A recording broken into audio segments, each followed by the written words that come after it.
Happy 4th of July. Today, just touching on USC UCLA's big move to the Big 10. Emoni Bates transferring to Eastern Michigan, and touching on a few of the NBA free agency moves today. Boom, boom. All my blessings, all my blessings, all my blessings, all my blessings, all my blessings, all my blessings, all my blessings, all my blessings. I need my blessings every penny, daily counting every single one. I'm seeing plenty.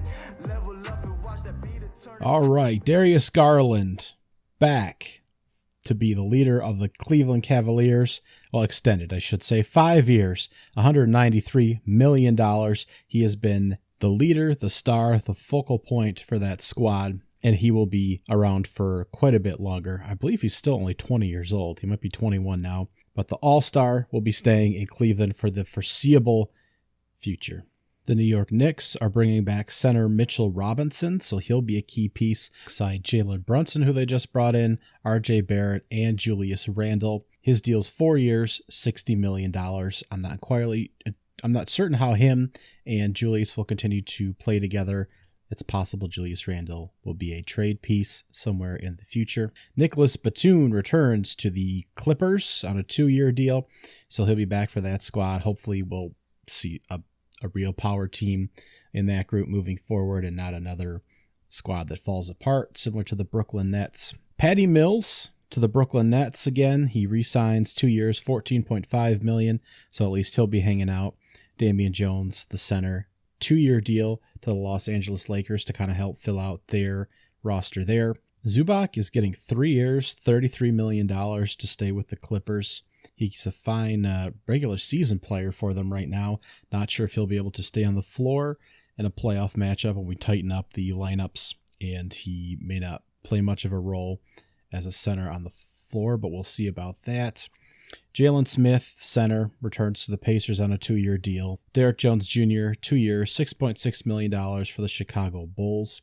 That second season is a player option, I believe. He will help fill out that rotation.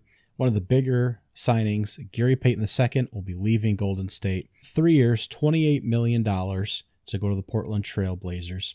That group might be rounding out pretty decent.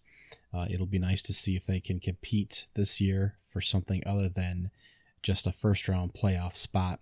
Dwayne Dedmon, 2 years, $9 million to return to the Miami Heat. He has been a solid contributor for that squad.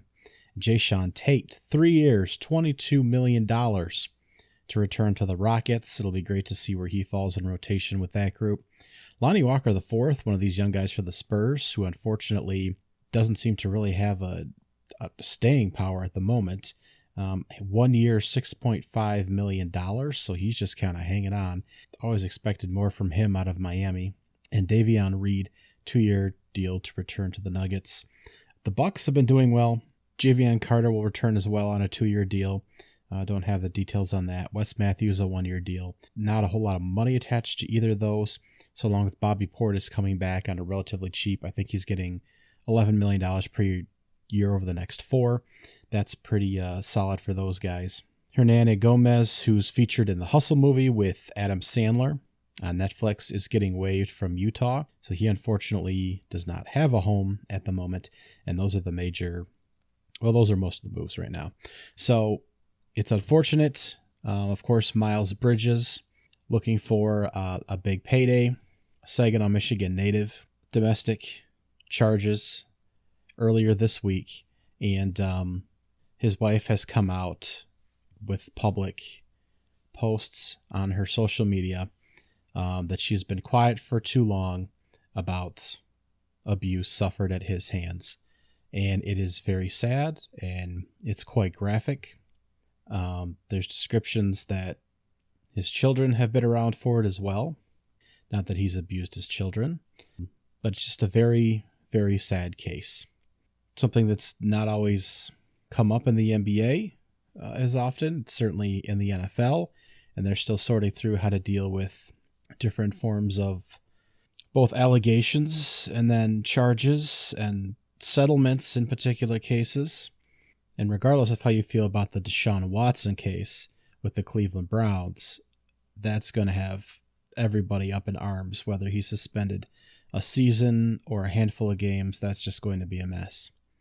However, this is just very sad. I don't know of anything prior to this being made public, whether his college career here at Michigan State, not far from where I'm currently recording this, or in his, life prior to college, or his life in the NBA. So it's very sad for, of course, the recipients of the allegations that have had to go through traumatic events. And I hope that he's able to get right and the family's able to get help. But it's just a very sad situation. He went from someone who was looking for an NBA contract, possibly hours away, to all of a sudden not having a home, not having a job, not having a career at this particular point, with what seems like a very serious, right now allegations, of course, but very, very, very serious issues going on in his personal life that seem to be firmly rooted in issues that have been going on for a long time. So prayers out to him and his family. I wouldn't expect to see him on a basketball court anytime soon on that side of things, but of course, on the real life side of these folks, hope everything is able to kind of be worked through for the sake of himself and his wife and his children and everyone involved. The shocking college football news heard this past week, of course, was USC and UCLA joining the Big 10, which seems to throw everything out the window as far as college football expansion is concerned. It's reported that officials from those two schools actually reached out to the Big 10 commissioner and Big 10 officials in order to try and make the move. And Big 10 officials did unanimously vote in order to accept those two universities into the conference. They're expected to do that as soon as 2024. TV rights expire at the end of the 23 school season, college football season, something like that. So it could be as soon as 2024. Of course, we're seeing some of those be very fluid as well, the expiration dates on some of that. Texas and Oklahoma were, of course, the stunning news last summer when they made the announcement that they were going to move to the SEC, and that effectively tore apart the Big 12 conference. Well, removing these two from the Pac-12 effectively tears apart that conference, despite the fact that neither one has been competing for championships recently. So right now, we're looking at these subtractions to take place in probably 2 years, even though the TV rights expire at the end of 2023. So that's when they're looking to move. The Pac-12 put out an official statement that they are surprised, saddened, and disappointed to hear of the move, and it just lit the world on fire for that conference. Rumor is that Oregon and Washington look to join the Big 10 as well, but the Big 10 is reportedly waiting to hear back from Notre Dame, who has stayed fiercely independent, but their TV rights are coming up with NBC on renewal in the next couple seasons, and it's possible that they might look to join a power conference finally in the next couple years just to get their foot in the door as far as some of these mega TV rights. Because it is looking like, as rumors have been circulating for a few years now, that we're heading towards 2 mega conferences, although there's a lot in question with that right now. So let's review here. It's possible that USC and UCLA will be members of the Big 10 before Texas and Oklahoma are members of the SEC, but all of them could be shifted by the year 2023. That's after this upcoming season, and it could certainly happen by 2024. Texas and Oklahoma could actually move in 2025, so that could actually be 3 years out. Oregon and Washington looking to move to the Big 10, but no other decisions there. Other moves that we know are in place. BYU, which is currently an independent, Central Florida, Cincinnati, and Houston will be moving to the Big 12 in the 2024-25 season at the latest. That was the infusion to kind of make up for Oklahoma and Texas moving. But of course, there's no supplement for those two And the Big 12 is kind of looking like a non-Power 5 conference right now, although that's a number that's looking very uneasy right now. Central Florida or UCF, Cincinnati and Houston currently play in the AAC, or the American Conference. The American Conference will be gobbling up Alabama Birmingham, or UAB, Charlotte, Florida Atlantic, North Texas, Rice, and Texas San Antonio from Conference USA to make up for the losses of Central Florida, Cincinnati, and Houston. And Conference USA, in turn, will be grabbing up a number of teams that have just moved to Division I or are independent in Jacksonville State, Liberty, New Mexico State, and Sam Houston. And that's looking like just a hodgepodge right now. The Sun Belt isn't losing anyone, but is looking to add James Madison, Southern Miss, Old Dominion, and Marshall. Some Conference USA teams in there. James Madison just recently moved up to Division I.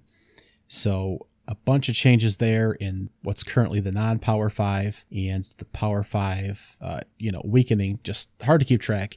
No changes right now planned for the MAC, the Mountain West, and notably the ACC, which is probably looking around right now saying, what the hell are we going to do? We're looking at the Pac-12 and the Big 12 losing a lot of their power, and the Big 10 and the SEC looking like conglomerates right now. So everything is locked in for this upcoming football season, but starting in 23, I think we'll already start to see some shifts, and certainly by 24, everything could be upside down, and nothing is set in stone yet as far as when these shifts are for sure going to take place.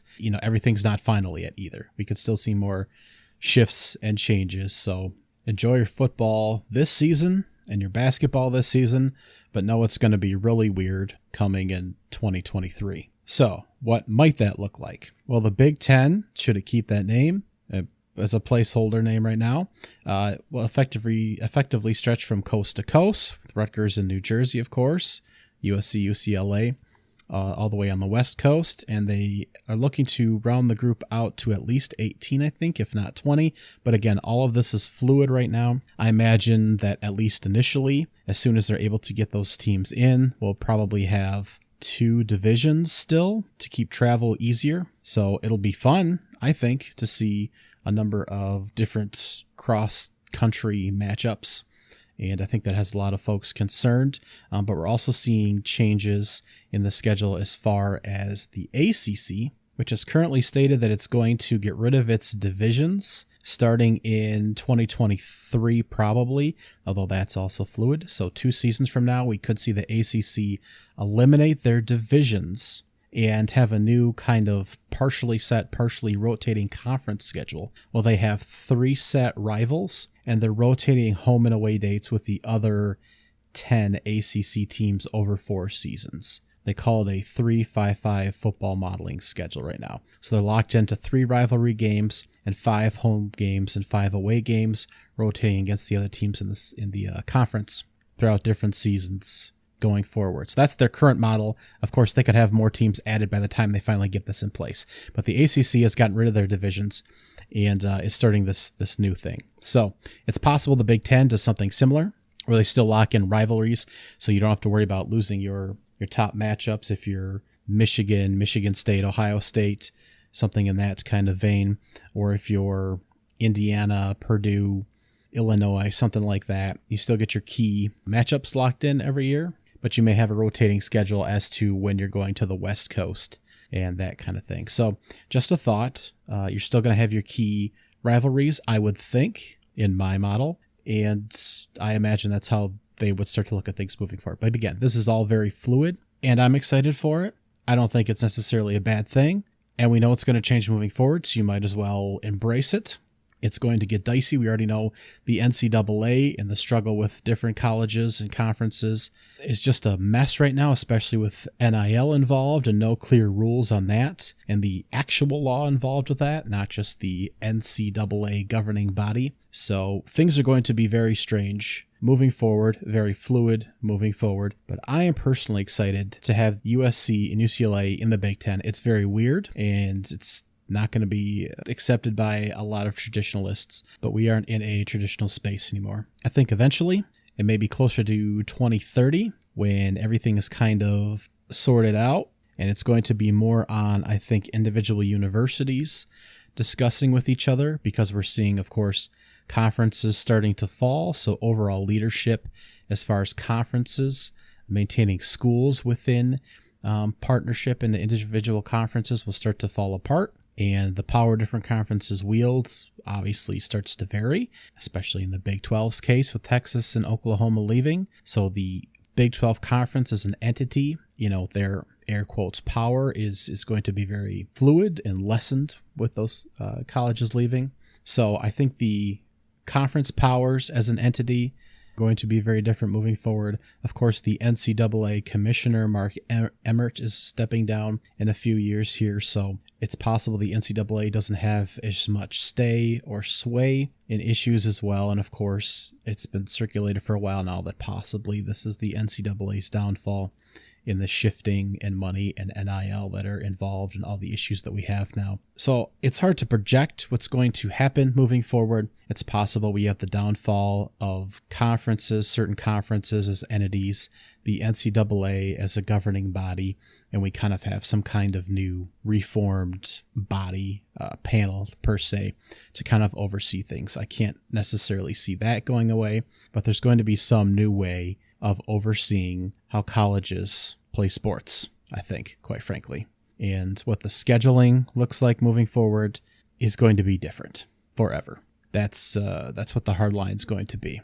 So I like to see something different, and I don't think it's going to mean the end of your traditional games, whether it's Michigan State, Ohio State, Notre Dame still playing each other annually or every few years, and teams like Florida State, Miami, regional matchups I think you'll still get.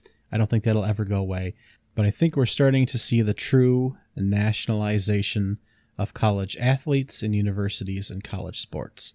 And that includes the freedom of students who play sports, or student athletes as they're known, to make money off of their own names and off of their own production on the field or court, and the ability to transfer to another school and play sports there, should they choose to do so, without having to sit out a season, as we've seen the transfer portal become a useful tool for both students and for coaches, of course.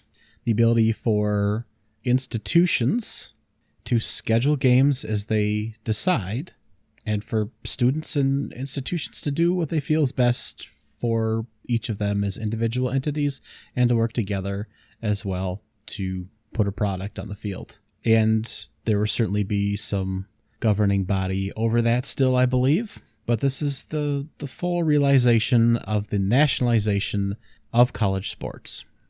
There'll still be some association, I believe, in conferences, because that's how TV money is negotiated, and that's where the real money and profits come from to fund these programs in the grand scheme. But that's the simple way of kind of looking at everything. And things have been status quo for a long time, and different levers are being pulled now to allow more freedoms for both athletes and institutions.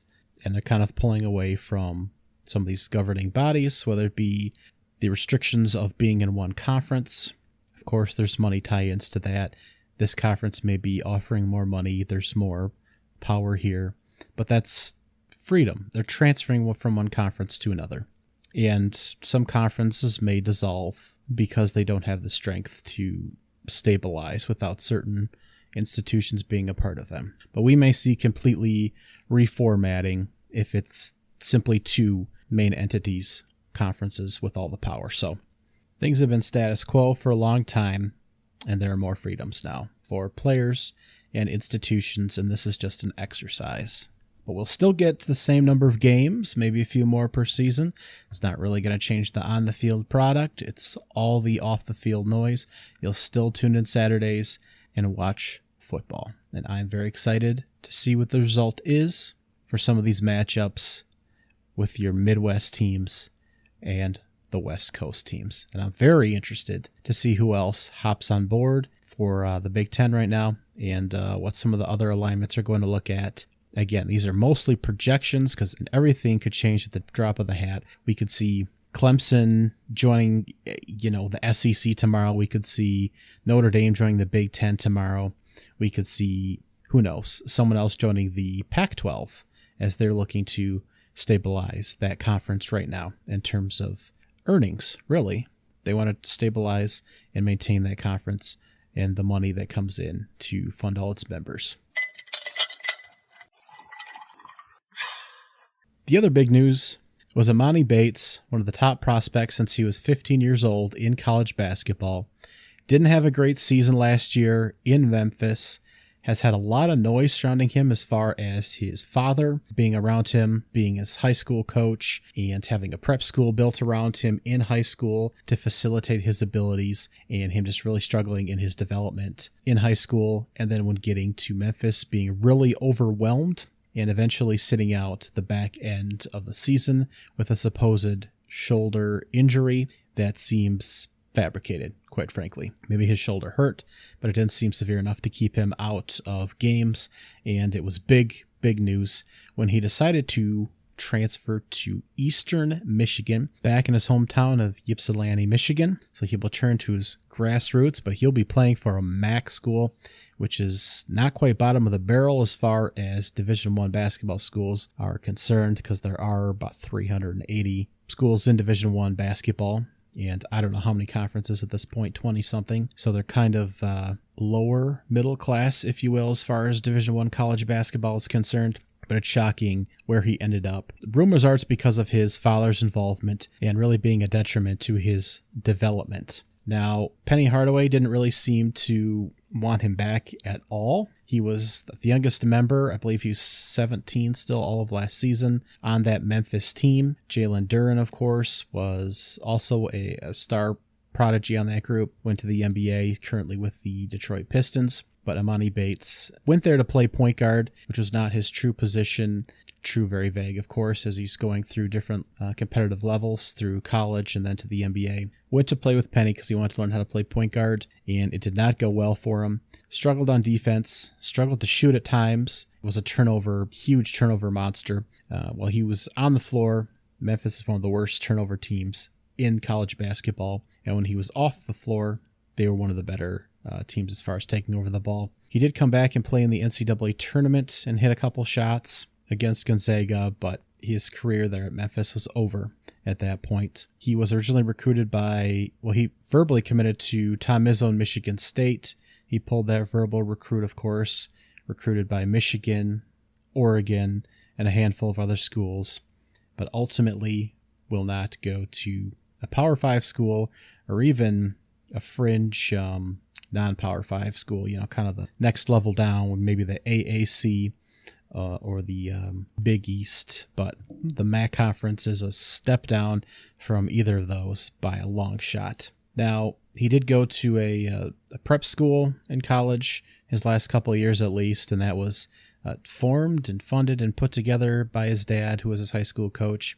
I did get a chance to see one of his games, a rivalry game. He had a quiet 42 or 45 points, I believe. I thought he was awesome as a college athlete. Actually saw him 2 nights after coming off a 60-plus point game. So he looked a little worn out to start the game that I saw. But still, looked like a phenomenal player. Memphis obviously was a huge struggle, trying to learn a new position, super young. Seemed like he was coddled quite a bit coming in high school, and it would be great to see if he could turn it around at a smaller program, humbled, play some defense.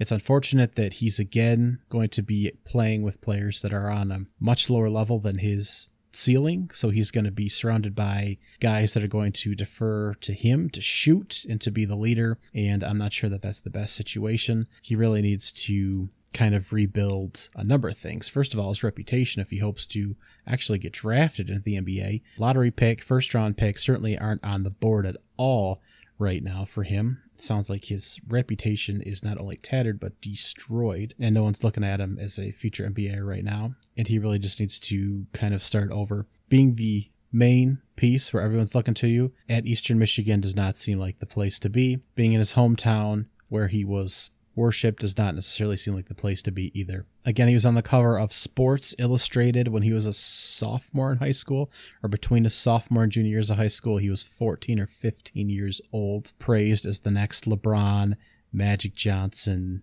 Kobe, something like that, next superstar. And it was all downhill from there. Doesn't seem like great leadership. Wasn't surrounded by the people in his life that certainly love him, but was not set up for success and given the proper support. And besides that, his measurements don't seem to be super great for a guy of his size. And, you know, he was still growing at that time. So maybe his body just kind of didn't fully mature to what was projected. His development, he just kind of plateaued. So there's certainly more room for growth, but he doesn't have any exceptional NBA measurements at this point, and he's not in an environment that's going to give him the push he needs.